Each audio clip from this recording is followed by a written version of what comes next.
बच्चे हम solution chapter का एक बहुत ही अहम टॉपिक करने जा रहे हैं जिसका नाम है Henry's law. What is meant by Henry's law? Henry's law tells about solubility of gases in liquid. Gas liquid में कैसे घुलती है उसके बारे में बातचीत करता है हेनरीज लॉ। तो हेनरीज लॉ कहता है P equals to KH into chi. P is the partial pressure of the gas, KH is the Henry's constant and chi is the mole fraction या solubility भी कह सकते हैं हम लोग chi को। तो कहने का मतलब क्या हुआ कि जितना ज्यादा आप प्रेशर लगाओगे किसी गैस पे उतनी ज्यादा वो लिक्विड के अंदर soluble या घुल जाएगी। तो solubility of a gas is explained by Henry's law। ठीक है बच्चे, तो हेनरीज लॉ गैसेस की solubility लिक्विड के अंदर दर्शाता है या बताता है। तो अगर टेम्परेचर ज्यादा होगा तो गैसेस की सॉल्युबिलिटी लिक्विड के अंदर कम होती है, सब लोग ध्यान रखेंगे। इसीलिए जो एक्वेटिक स्पीशीज होती हैं, जो मछलियां होती हैं, they are more comfortable at the bottom of the sea as compare to the upper surface. Why? Because bottom of the sea पे टेम्परेचर क्या है बच्चे? कम। तो काय मतलब गैस की सॉल्युबिलिटी क्या होगी बच्चे? ज्यादा।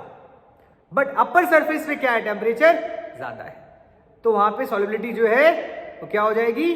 कम। इसलिए कहते हैं मछलियां निचले सतह पे डाउन द सी ज्यादा खुश हैं, ज्यादा comfortable as compare to upper surface. दूसरी बात, हेनरीज लॉ का एक एप्लीकेशन हम लोग करते हैं जब हम कोल्ड ड्रिंक में CO2 गैस को फिल करते हैं तो हमेशा लिखा रहता है ना chill, always serve when chill. क्यों भाई? जब टेम्परेचर कम होगा तो गैस की सॉल्युबिलिटी क्या होगी बच्चे? ज्यादा होगी। इसीलिए जैसे ही आप बॉटल को ओपन करते हो आवाज आती है, फिज साउंड होता है, क्योंकि प्रेशर देखो अंदर बहुत ज्यादा था और बाहर क्या प्रेशर कम है, तो कोशिश करता है कि उस प्रेशर के बराबर आ जाए। तो ये भी हेनरीज लॉ का एप्लीकेशन है।